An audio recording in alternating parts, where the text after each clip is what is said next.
चलिए अब बात करते हैं दिल्ली की खबरों की। तो राजधानी दिल्ली में थम रही कोरोना की रफ्तार। दिल्ली में 24 घंटे में कोरोना के 1141 केस सामने आए हैं। 24 घंटे में 139 लोगों की मौत हुई है। वहीं 24 घंटे में 2799 लोग ठीक भी हुए हैं। दिल्ली में कोरोना के 14,581 एक्टिव केस हैं इस वक्त। वहीं दिल्ली में अब तक 23,951 लोगों की मौत हो गई है। एक बार आपको फिर से बता दें तो दिल्ली वालों के लिए एक अच्छी खबर है। देश की राजधानी में कोरोना के घटते केस को देखते हुए लॉकडाउन हटाने की प्रक्रिया शुरू हो गई है।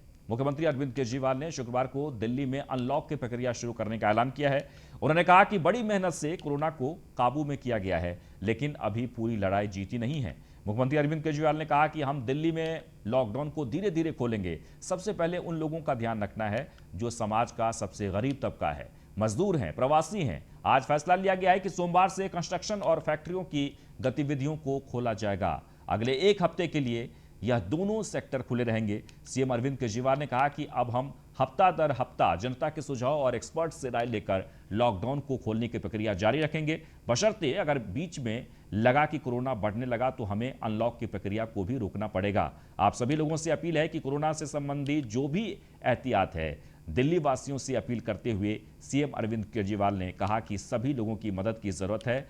जब नियम का पालन करेंगे तभी दिल्ली में सभी आर्थिक गतिविधियां खुल पाएंगी। आईसीयू बेड भी काफ़ी खाली हो गए हैं, ऑक्सीजन बेड्स भी काफ़ी खाली हो गए हैं। जितने हम लोगों ने ये केंद्र खोले थे, कोविड सेंटर खोले थे, उसमें भी अब बेड काफ़ी अवेलेबल हैं। तो ये समय है अब धीरे धीरे अनलॉकिंग करने का। कहीं ऐसा ना हो कि लोग कोरोना से तो बच जाएं, लेकिन भूखमरी से लोग मर जाएं। तो अपने को बैलेंस बना के चलना है कि एक तरफ कोरोना को भी कंट्रोल करना है और एक तरफ आर्थिक गतिविधियों को, इकोनॉमिक एक्टिविटीज़ को भी साथ साथ कोशिश करनी है जहां जहां जितना बन सके। वहीं आम आदमी पार्टी के विधायक आतिशी ने केंद्र सरकार पर जमकर निशाना साधा। उन्होंने कहा कि प्रधानमंत्री ने आपदा में अवसर का उपदेश दिया था और केंद्र सरकार ने घोटाला करने के लिए कोविड वैक्सीनेशन अभियान में भी अवसर तलाश लिया। भारत बायोटेक और सीरम इंस्टीट्यूट को लाभ पहुंचाने के लिए केवल निजी अस्पतालों को वैक्सीन की आपूर्ति की जा रही है। इस वैक्सीन घोटाले के लिए केंद्र जवाबदेह है। निजी अस्पताल लोगों को 1,000 से 1,350 रुपये लेकर वैक्सीन लगा रहे हैं, जबकि राज्य सरकारों को निःशुल्क वैक्सीनेशन के लिए वैक्सीन नहीं मिल रही है। तरह के अपने आप को वैक्सीनेट करवाना चाहते हैं, लेकिन वैक्सीन की अवेलेबिलिटी ना होने की वजह से आज वो अपने आप को वैक्सीनेट नहीं करवा पा रहे हैं। चिंता का मुद्दा इसलिए भी है क्योंकि एक तरफ दिल्ली सरकार के पास, और ना सिर्फ दिल्ली सरकार के पास, सारी राज्य सरकारों के पास अपने युवाओं को वैक्सीनेट करने के लिए वैक्सीन की डोजेस उपलब्ध नहीं है। और दूसरी ओर प्राइवेट अस्पताल जो महंगे महंगे दामों पे वैक्सीन की डोजेस लगा रहे हैं, जो 900 से 1,350 रुपये वैक्सीन लगवाने के ले रहे हैं, उनके पास वैक्सीन की कोई। वहीं पूर्व केंद्रीय मंत्री कृष्णा तीरथ ने प्रेस कॉन्फ्रेंस कर दिल्ली सरकार पर जमकर निशाना साधा। उन्होंने कहा कि मुख्यमंत्री अरविंद केजरीवाल कोविड महामारी में दिन प्रतिदिन केवल खोखली घोषणाएं कर राजनीतिक खेल खेल रहे हैं, जबकि कोविड के कारण पूरी दिल्ली का हाल बेहाल है। उन्होंने कहा कि केजरीवाल सरकार ने लॉकडाउन के कारण आर्थिक संकट से जूझ रहे दिल्ली वासियों के हित में अभी तक कोई कारगर योजना नहीं बनाई है।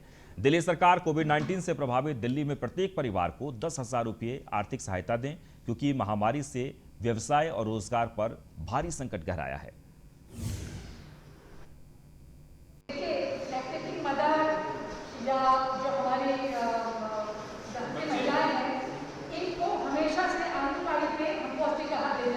लेकिन अभी मुझे लगता है वो सब चीजें ठप पड़ गई, बहुत बंद है।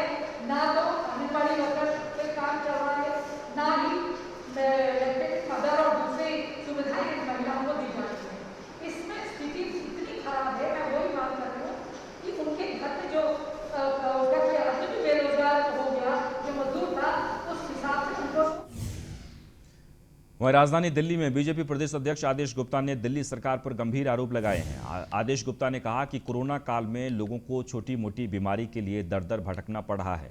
उन्होंने कहा कि कोरोना काल में दिल्ली सरकार ने अपनी मोहल्ला क्लिनिक क्यों बंद कर दिए और 504 डॉक्टर और मोहल्ला क्लिनिक कहां हैं।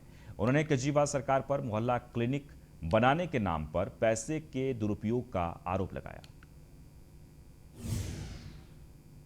वर्ल्ड क्लास तो कहा कि गरीबों के लिए रामबाण होगा, गरीबों के लिए संजीवनी होगा, लेकिन ये कोरोना जैसी महामारी में जब सबसे ज्यादा जरूरत इलाज की थी, उस समय ये इनकी हालात इस तरह थे कि ऐसा लगता कि इनका सिर्फ एक ही उद्देश्य था, वो है मुख्यमंत्री जी का प्रचार करना।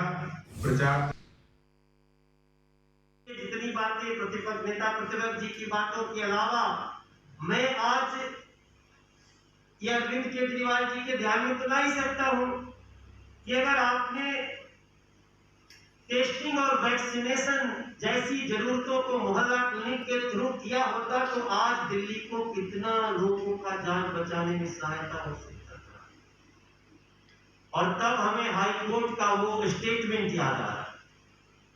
हाई कोर्ट ने, दिल्ली उच्च न्यायालय, उन्होंने कहा दिल्ली सरकार, अरविंद केजरीवाल सरकार के लिए कड़े शब्दों में निंदा करते हुए सवाल पूछा है कि अगर आपने कोई जगह तैयार की और उसको ऐसी महामारी के दौरान इस्तेमाल तक नहीं हो सकता तो ऐसी जगह का क्या?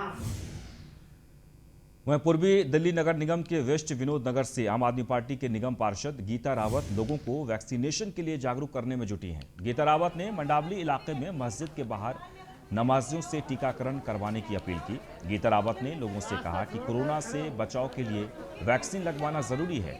कोरोना का वैक्सीन सुरक्षित है। गीता रावत ने लोगों को बताया कि निःशुल्क टीकाकरण के लिए दिल्ली सरकार की तरफ से जगह जगह वैक्सीनेशन सेंटर बनाए गए हैं। रावत ने कहा कि इलाके के वेस्ट विनोद नगर सर्वोदय कन्या विद्यालय में भी टीकाकरण कैंप बनाया है, जहां 45 से ऊपर आयु वर्ग का नागरिक टीका लगवा सकते हैं।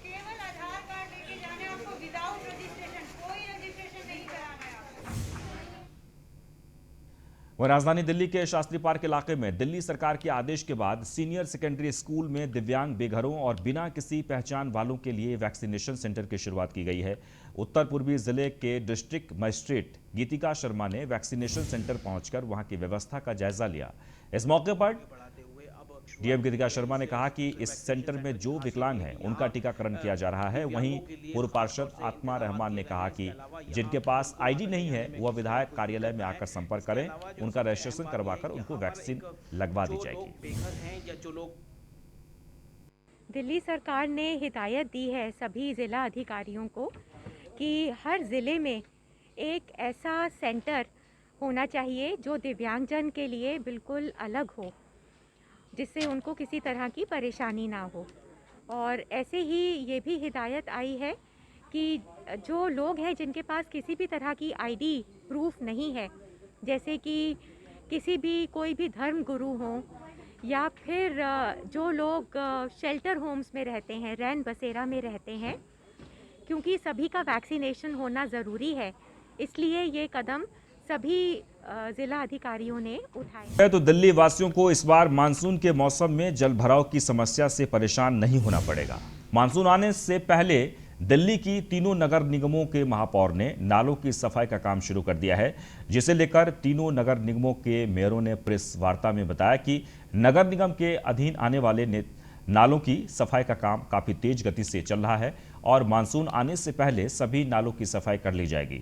वहीं नालों की सफाई को लेकर दिल्ली सरकार के पीडब्ल्यूडी के अधीन आने वाले नालों की सफाई को लेकर आरोप लगाया गया कि जिस रफ्तार से नालों की सफाई की जानी है वो नहीं हो रही है। दिल्ली सरकार के अधीन आने वाले बड़े नालों की सफाई की रफ्तार बहुत धीमी है।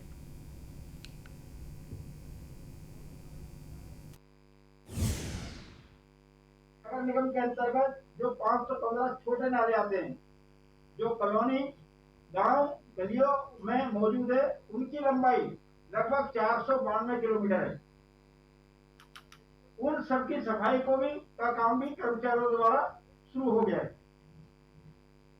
जो हमारे आरयूबी है, रेलवे अंडरब्रिज है, क्योंकि जब बारिश आती है तो रेलवे अंडरब्रिज पर पानी भर जाता है, तो जो हमारे अंतर्गत जो आरयूबी आती है उनके अंदर हमने अपने पंपिंग स्टेशन शुरू कर दिए।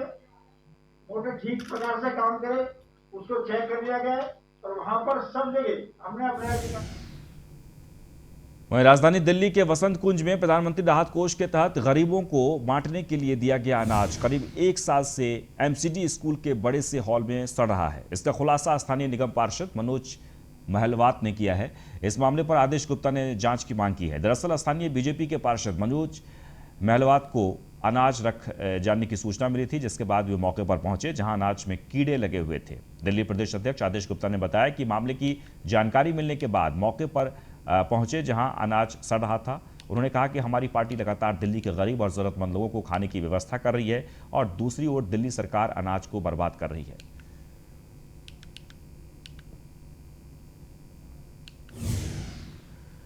वह 2 बार के ओलंपिक पद विजेता सुशील कुमार और उनके साथियों की छत्रसाल स्टेडियम विवाद के दौरान मृतक पहलवान सागर धनखड़ के साथ मारपीट की पहली तस्वीर सामने आई है। सोशल मीडिया पर एक वीडियो तेजी से वायरल हो रहा है जिसमें सुशील अपने हाथों में एक डंडा पकड़े हुए दिखाई दे रहा है।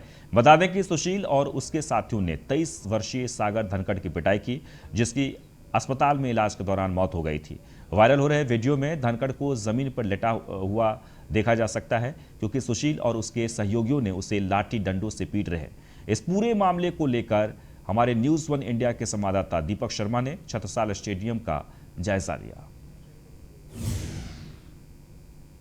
दिल्ली के छत्रसाल स्टेडियम में सागर धनखड़ की हत्या को लेकर एक वीडियो सामने आया है जिसमें सुशील पहलवान सागर धनखड़ को साफ साफ पीटता नजर आ रहा है, जबकि उसके साथी भी उसके साथ में कई लोगों को पीटते नजर आ रहे हैं और उनके हाथ में हथियार भी नजर आ रहे हैं। साथ ही लाठी डंडे भी कई लोगों के हाथ में है। जिस हिसाब से सुशील पहलवान और उसके साथी सागर धनखड़ उसके साथियों की पिटाई कर रहे हैं, लगता है कहीं न कहीं सुशील पहलवान कई गैंगस्टर से जुड़ा हुआ था, जिसमें खासकर नीरज बवानिया के अफोदा गैंग के कुछ गुर्गों का नाम भी सामने आया था, जिनको पुलिस ने फिलहाल गिरफ्तार कर लिया है। और इस मामले को लेकर सुशील पहलवान ने कोर्ट में दरखास्त भी लगाई थी कि सागर धनखड़ की हत्या के मामले में पुलिस मीडिया कवरेज को रोके, क्योंकि अभी मेरे आरोप सिद्ध नहीं हुए हैं, लेकिन मीडिया ने मुझे पहले से ही आरोपी बना दिया है। अब इस वीडियो के सामने आने के बाद सुशील पहलवान की सारी सच्चाई जग जाहिर हो चुकी है। मैं दीपक शर्मा, न्यूज़ 1 इंडिया, दिल्ली। तो कोरोना के बाद नई महामारी बन चुकी ब्लैक फंगस जहां एक और चिंता का विषय बन चुका है, तो वहीं दूसरी ओर ऐसे भी लोग हैं जो ब्लैक फंगस को अवसर के तौर पर देख रहे हैं और लोगों को ब्लैक फंगस की दवाई के नाम पर ठग रहे हैं। दिल्ली की द्वारका पुलिस आयुष नाम के एक शख्स को गिरफ्तार किया है जो ब्लैक फंगस के उपचार में काम आने वाले इंजेक्शन के नाम पर लोगों को ठगता था। इस शख्स ने लोगों से ठगी करके 10 लाख रुपए कमा लिए थे।